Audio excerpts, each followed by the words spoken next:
अस्सलामु अलैकुम वरहमतुल्लाहि वबरकातुहू। उम्मीद है कि आप हज़रात खैरियत से होंगे। आज हम एक ऐसे सवाल के बारे में बात करेंगे, एक ऐसे मसले के बारे में बात करेंगे जो मसला आम तौर पर बहुत ज़्यादा मालूम किया जाता है। और वो मसला ये है कि क्या गुस्ल करने के बाद में वज़ू करना ज़रूरी होता है या नहीं होता। हमारे बहुत सारे भाई, बहुत सारी बहनें गुस्ल करने के बाद में दोबारा से वज़ू करती हैं। इसकी क्या हकीकत है, आइए हम जानते हैं। इससे पहले आपसे गुजारिश, अगर हमारे चैनल पर आप नए आए हैं तो इसको सब्सक्राइब कीजिए और बेल आइकन दबा दीजिए। तो देखिए, आप इसको बड़े अच्छे से समझिए। बहुत आसान मसला है। वुज़ू के अंदर 4 फ़र्ज़ होते हैं। नंबर 1 पूरा चेहरा धोना, नंबर 2 कोहनियों तक हाथ धोना, नंबर 3 चौथाई सर का मसाह करना और नंबर 4 होता है टखनों समेत पैर धोना। ये 4 फ़र्ज़ वुज़ू के अंदर पाए जाते हैं। जब कोई इंसान, मर्द हो या औरत हो, गुस्ल करता है तो गुस्ल करते हुए ये चारों चीज़ें कंप्लीट हो जाती हैं।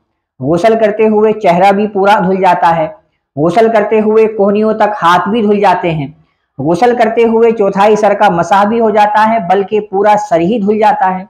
और गुस्ल करते हुए, नहाते हुए टखनों समेत पैर भी धुल जाते हैं। तो गुस्ल करते हुए जो है वुज़ू हो जाता है। अब दोबारा से वुज़ू करने की ज़रूरत बिल्कुल भी नहीं है। अगर कोई आदमी ये कहे कि मेरा वुज़ू नहीं हुआ, तो सच बात यह है कि उसका गुस्ल भी नहीं हुआ, क्योंकि गुस्ल में भी वही चीज़ें होती हैं और गुस्ल में भी और वुज़ू के अंदर भी वही चीज़ें होती हैं।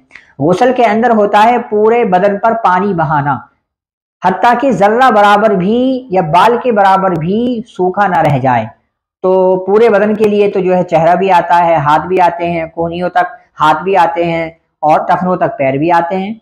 तो ये सारी चीज़ें धुल जाती हैं। तो जिसका गुस्ल हो गया उसका वुज़ू भी हो जाता है। अब दोबारा से वुज़ू करने की ज़रूरत नहीं है। हाँ, अगर कोई जो है नेकी का काम समझकर वुज़ू करना चाहता है तो वो कर सकता है, इसमें कोई परेशानी की बात नहीं है। लेकिन ये समझकर वुज़ू कर रहा है कि मेरा वुज़ू ही नहीं हुआ है गुस्ल में, तो अब ये गलत है। ये मसला लोगों में बहुत गलत फैल रहा है। उम्मीद है कि आप इसको समझ गए होंगे। अस्सलामु अलैकुम वरहमतुल्लाहि वबरकातुहू।